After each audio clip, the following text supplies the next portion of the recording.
दांत देखने लगा हूँ इसके हैं, या ये चारा खाती हैं, हम बताते हैं। ये अभी कल पैदा हुई है, उसकी बच्ची है ये, आ जाए इसका तारुफ करवाते हैं।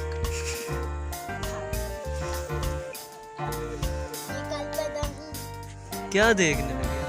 इसके दांत देखने लगा हूँ, है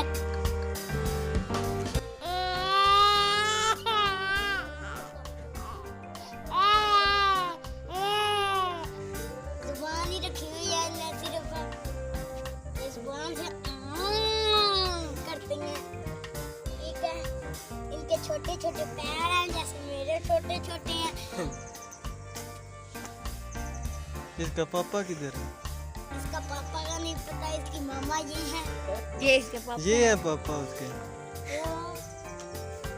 हाँ, तब भी उसके पास नहीं बंधा हुआ, नीचे जा बांधते थे, वो देखो उसका ये बंधा पापा है हुआ। ये मम्मा। और मामा ये छोटी, इसका नाम क्या है?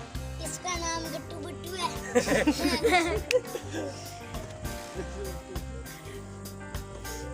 ये खड़ी भी हो सकती हैं, हम इसको खड़ा नहीं करना चाहते, ठीक है।